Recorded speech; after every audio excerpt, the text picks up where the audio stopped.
avec des entretiens au Maroc. Donc ça me semblait nécessaire. Donc je voulais vous parler de... comment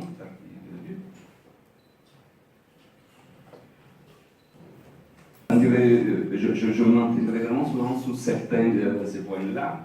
Je voulais vous parler pas de la vie de la Cour de justice, parce qu'on en a parlé longuement hier, mais pourquoi on arrive à la vie de la Cour de justice de l'Haïa dans la perspective coloniale, dans la perspective des populations du Sahara occidental. Je passe sur ça, mais je reste quand même sur quelque chose sur laquelle peut-être on n'a pas trop insisté hier, parce que dans la vie de la Cour de justice internationale de la Haye de 1975, on parle d'ensemble mauritanien.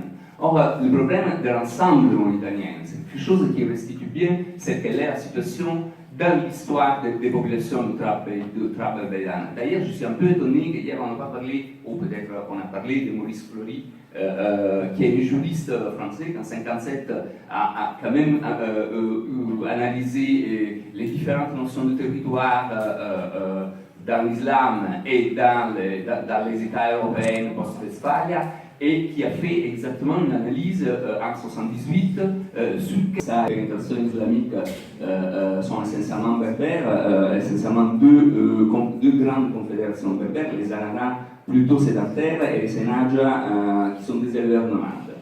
Au cours de cette période, c'est-à-dire du XIe siècle, comme Pierre le disait, les Senaja se déplacent du centre de l'actuelle Mauritanie. Aujourd'hui, il était commis d'office et c'est pas toujours un rôle facile.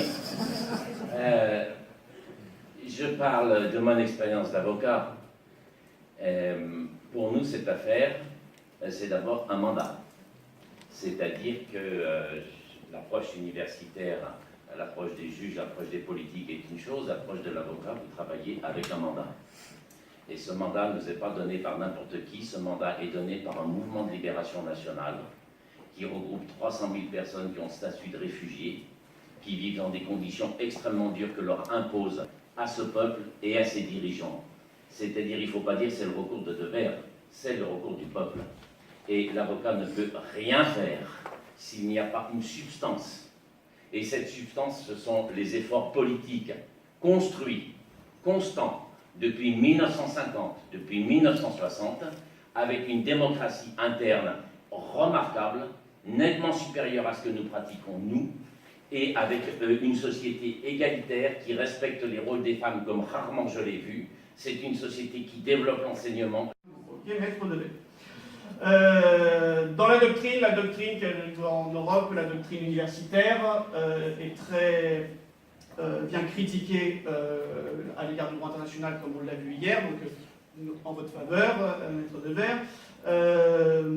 Seuls quelques quelques articles de la doctrine française, comme Laurent Coutron ou Isabelle Bosse-Platière, sont venus indiquer que le tribunal, en tout cas en 2015, est peut-être allé trop loin et qu'il fallait faire marche arrière. Donc, je vais revenir un petit peu sur... Marjorie, du coup, c'est toi qui dois contrôler mon temps, hein, parce que moi, je suis dedans et... Il va passer à la moitié. Merci Marjorie. J'étais sûr. Il y a une position, il y a une politique jurisprudentielle de la Cour ici.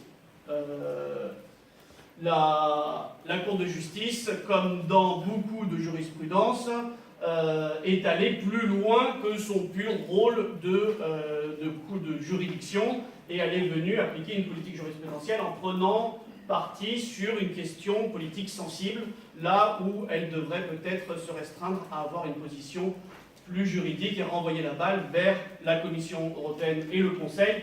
S'il y a une responsabilité, c'est plus à la Commission et au Conseil de trancher. C'est ce qu'ils font, alors on va revenir sur le sujet après, c'est ce qu'ils essayent de faire à travers des décisions et un rapport qui sont discutables. Donc on reviendra sur les différentes questions plus tard, je m'arrête ici. Merci Marjorie, désolé d'avoir abusé.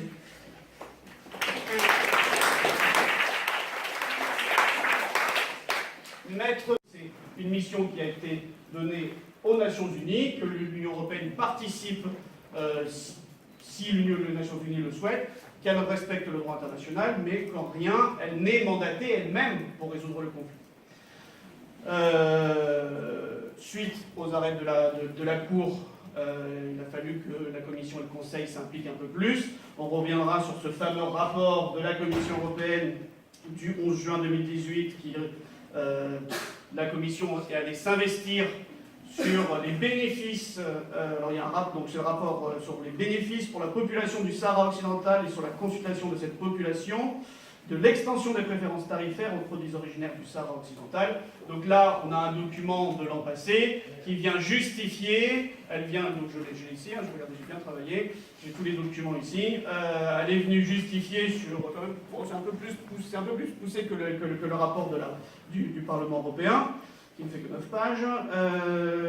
Elle vient détailler les raisons pour lesquelles elle maintient sa position d'extension des préférences tarifaires au Sahara occidental.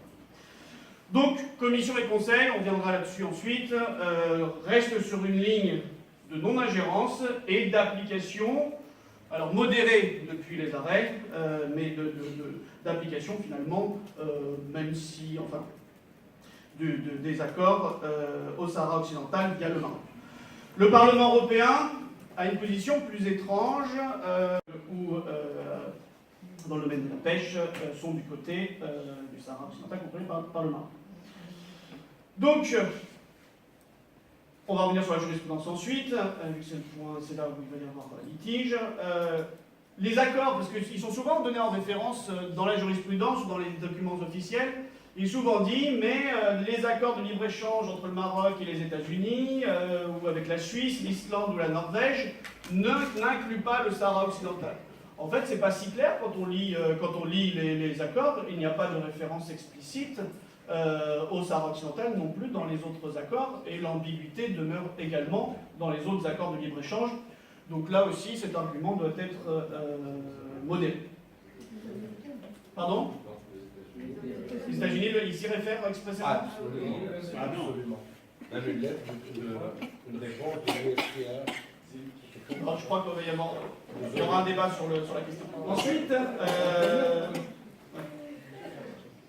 donc l'évolution de la jurisprudence de la Cour, et alors la Cour de justice est rentrée dans le vif du sujet à travers toute la série de jurisprudence dans le cadre des recours en annulation introduits par le Front Polisario qui conduit lieu à des arrêts depuis 2015. Elles se fondent, donc là il y a un débat juridique qui est très important pour vous ici, c'est savoir si on engage directement des recours en annulation devant la Cour de justice contre... Alors le débat ici, le débat juridique, il a migré. On ne contrôle pas directement l'Union européenne pour signer des accords entre l'Union européenne et le Maroc, et que finalement on est sur une politique classique. L'Union européenne a deux compétences en matière extérieure pour signer des accords. Soit ce sont des accords purement commerciaux, et là elle se base sur les articles 206 et 207 du TFUE qui donnent à la Commission européenne la possibilité de négocier au nom des 28, et c'est notamment au sein de l'OMC, mais également à travers les accords commerciaux, que la Commission européenne va représenter les 28.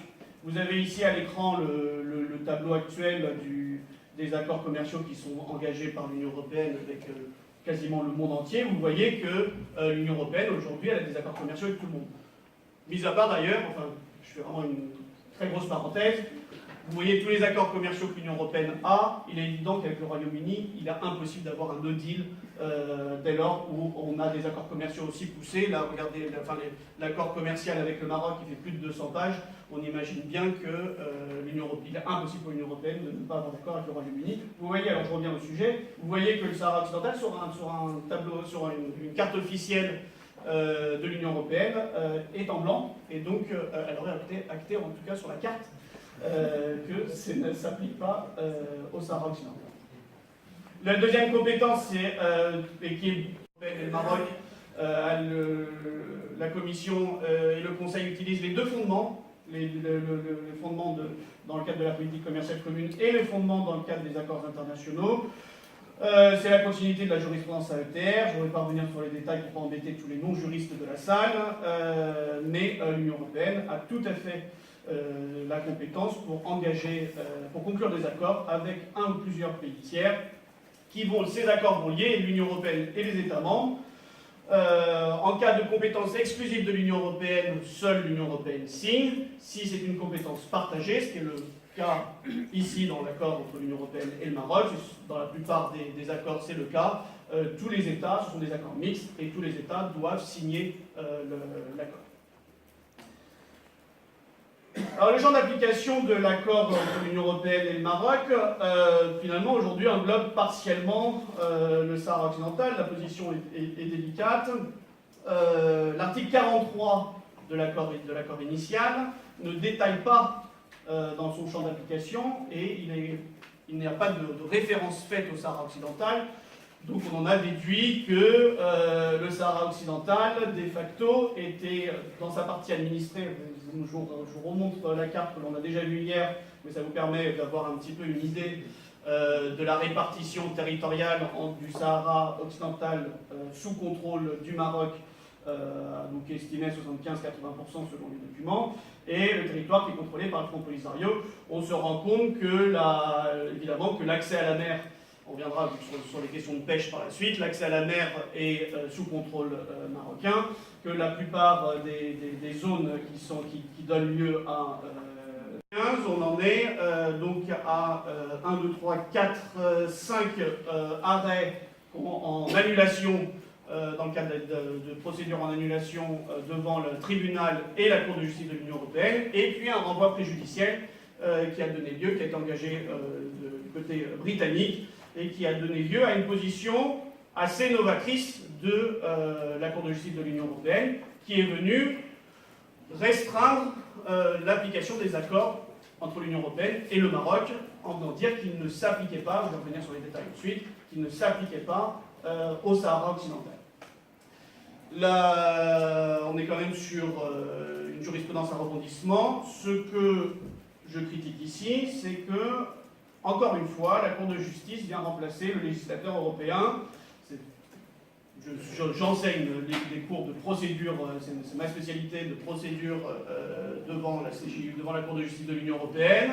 Je passe mon temps à critiquer sur différentes jurisprudences depuis les années 60, la Cour de justice qui se veut intégratrice du droit de l'Union européenne et qui vient combler les manques du législateur européen en interprétant beaucoup plus loin que ce qui est marqué dans les traités. Là encore, force est de constater que la Cour de justice est venue remplacer le législateur et dans un État, enfin en tout cas dans une Union européenne de droit. Est-ce que c'est le rôle, c'est la question que je pose ici, est-ce que c'est le rôle d'une Cour de justice de venir se positionner sur une question politique sensible? Oui, elle est utilisée à des fins politiques. L'interprétation juridique ne devrait